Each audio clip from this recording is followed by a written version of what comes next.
Her friends affectionately call her the Alz Queen. She wears the nickname like a crown. Diane Scheel suffers from early onset Alzheimer's, but for Diane, there isn't much suffering. Oh, that was a nice one.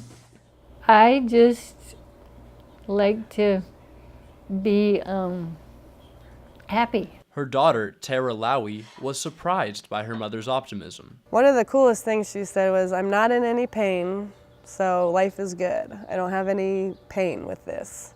So that's pretty remarkable. Diane's primary caretaker is her husband, Randy, who recalls the first time he confronted Diane 7 years ago after noticing her memory problems. I said, "Have you ever felt or noticed lately that you have any memory problems?"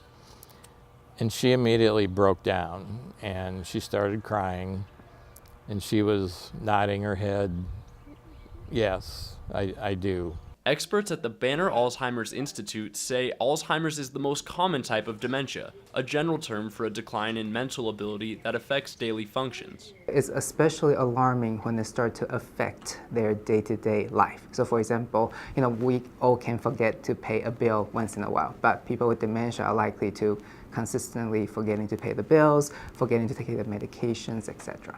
Alzheimer's kills more people than prostate cancer and breast cancer combined, according to the Alzheimer's Association.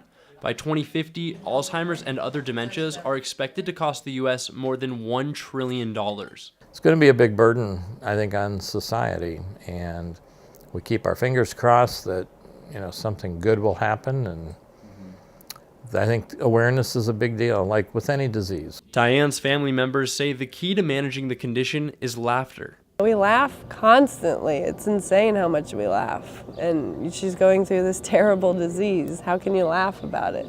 But she'll say really funny things, and we just don't know where it comes from, but she makes us all laugh like crazy. And my dad makes us laugh, and I think laughter is the most important thing for Alzheimer's. She'll say, "I can't find my lipstick." I said, "Well, did you look in the refrigerator?" And then she just starts laughing, and it takes the edge off, the stress. Randy's pretty good at that. and all the grandkids are pretty funny.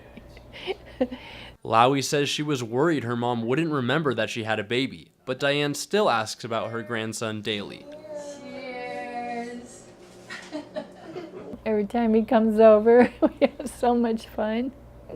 It's incredible. I'm constantly taking videos and pictures of them so that he can remember what it was like when he was younger with his grandma, and it melts my heart. They're just like connected in a different way from everybody else. Randy says Alzheimer's initially turned his life upside down, forcing him into an early retirement so that he could care for his wife of 44 years. Why her? This wonderful, charming, beautiful girl that all of a sudden is dealing with this. Well, that, I think, makes you realize that it can happen to anybody. Today, Diane needs help with nearly all tasks. Randy has had to learn some new skills. I never thought I'd see the day where I had to learn how to put on mascara. It's like, wait a minute, I got to take this. What do I do with this? Luckily, Diane's condition has remained stable in recent months, but Alzheimer's can be unpredictable. You never know what's going to happen, so she could decline tomorrow and need a bunch of help. Randy says he and Diane have always lived a life without regret, and that they travel as much as possible while his wife is still able to. If it's something that we really want to do and something that we can afford to do, rather than just sit around and talk about it, we'll go do it now, Whereas before you think, there's plenty of time in life to do that. Well, maybe not. So do it while you can. Despite the challenges, their marriage has always been successful. In Phoenix, Kyle Dowd, Cronkite News.